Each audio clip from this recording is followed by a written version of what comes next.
এই যে দেখেন আমাদের কলার ছড়া, কোদাল দিয়ে কলা ছড়া কাটতেছে। এই যে দেখেন, বুদ্ধি থাকলে মানুষের কাছে যাইতে হয় না। এই যে দেখেন কলার ছড়া কিন্তু কাটা হয়ে গেছে। এই যে চুলায় এই যে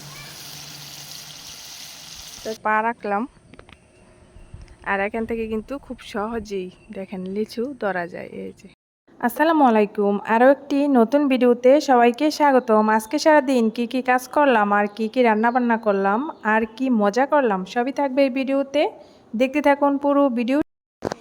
এই জায়গায় একটা কলার ছড়া ছিল, তো এটা কেটে নিতে হবে। এই যে দেখেন একদম ছোট কলা। রোহান, এটা একদিন কাটতে হবে, কালকেই কাটবো, ঠিক আছে? এখন টান দিও না, পরে আমরা দা নিয়ে এসে তারপর কাটবো। টান দিও না, ময়লা পড়বো। এই যে দেখেন আমাদের কলার ছড়া। কলার ছড়াটা কিন্তু বেশি একটা বড় হয় নাই। ওই যে উনো কোদাল নিয়ে আসো, যাও তোমার কাকির কাছে। দেখেন কোদাল দিয়ে কলা ছড়া কাটতেছে। এই যে দেখেন, বুদ্ধি থাকলে মানুষের কাছে যাইতে হয় না। আর একটা কথা আছে না, প্রচলিত একটি কথা আছে যে বুদ্ধি থাকলে ভিক্ষা করতে হয় না। তো এইরকমই হয়েছে কথাটা। তো এই যে দেখেন কলার ছড়া কিন্তু কেটে ফেলেছে। থাক, এটা দিয়ে দাও তোমার চাচির কাছে। এই যে দেখেন কলার ছড়া কিন্তু কাটা হয়ে গেছে। এই যে তো এই যে দেখেন কলার ছড়া কিন্তু এই যে কাটা হয়েছে, এখন বাসায় নিয়ে যাব। আর এই কলাগুলো কিন্তু অনেক মিষ্টি। এই যে দেখেন কত কত কচি কচি লিচু। তো এই লিচুগুলা কিন্তু ছোট, দেখেন মাশাআল্লাহ অনেক লিচু হয়েছে। দেখেন এই দিক দিয়ে প্রতিটা জায়গাতে কিন্তু লিচু হয়েছে, ফলস নাই। এই যে দেখেন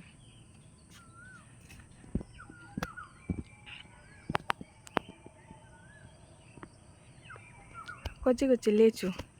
আর সবচেয়ে মজার বিষয় হচ্ছে এই যে আমাদের ছাদ, এই যে আমাদের বাড়ির ছাদ। এই যে তো এখান থেকে কিন্তু আমরা খুব সহজেই, এই যে আমি এখানে পা রাখলাম, আর এখান থেকে কিন্তু খুব সহজেই দেখেন লিচু ধরা যায়। এই যে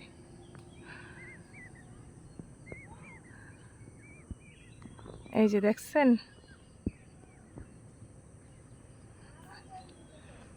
তো এই যে দেখছেন কতটুক দূরত্ব, বেশি না।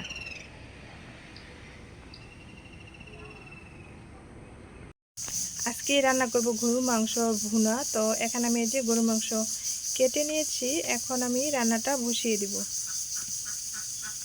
দিয়ে দিব এটাতে গরম মশলা,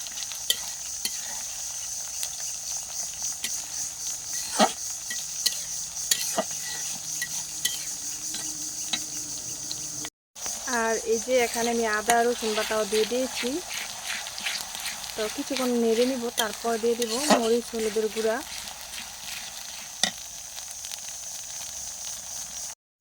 আর এই তো আমার মশলাটাও কিন্তু ভালো করে কষানো হয়ে গেছে। এখন আমি এটাতে মাংসগুলো দিয়ে দিব।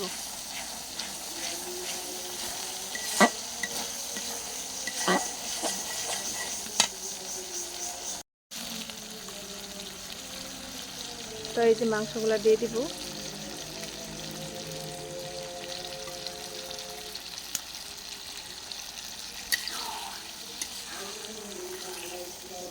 এখন ভালো করে কষিয়ে তারপর ঝোলের পানিটা দিয়ে দিব। এখন ডেকে দিব। তা চলুন দেখি তরকারি কি অবস্থা। তো কষানি প্রায় হয়ে গেছে, আর একটু ভালো করে কষিয়ে তারপর ঝোলের পানিটা দিয়ে দিব।